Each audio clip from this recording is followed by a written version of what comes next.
Totoo ba itong sinasabi mo sa akin, Shirley? Ba, hindi ka pa yata naniniwala sa akin eh.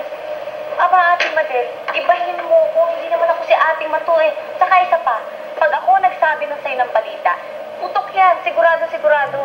Eh, bakit naman inilihim sa akin to ni Mami? Napakasimple, Ate Madel. Unang-una, siyempre ililihim sa'yo ni Mami. Anak niya si Kuya Rolly eh. Natural lang na proteksyonan niya ang kanyang anak. Hindi ba? Anak niya yun eh. Tsaka pagka sinabi pa sa'yo, baka hindi mo pa maintindihan, magkagulo-gulo eh. Tipong ganun. Eh bakit ikaw? Ba't mo sinasabi sa akin? Aba, alam mo naman ang prinsipyo ko sa buhay, Ate Madel. Alam mo ko, basta kahit sino ka pa. Pag tama ka, kakampihan kita. Pag mali, hindi kita kakampihan. Alam mo naman ang prinsipyo ko. Saka ayoko kasi nang niloloko ko ng mga lalaki. Dahil kung sa akin nangyari, susuntukin ko yung lalaki. Hindi pwede yan sa akin. Diyos ko naman, kilala mo naman ako eh. Tsaka babae rin ako. Baka naman iniintriga mo lang kami ni Rolly. Bakit? May bayad ba kayo sa akin para intrigahin ko kayo? Totoo yan, walang keme. Sa totoan palagay mo sa akin si Lolita Solis.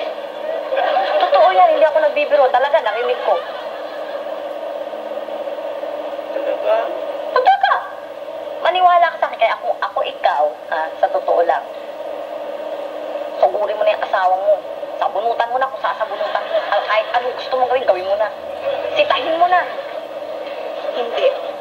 Hindi ko siya sisitahin, Shirley. Huhulihin ko siya sa akto.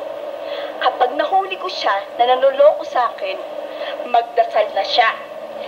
Dahil makikipag-date siya kay San Pedro!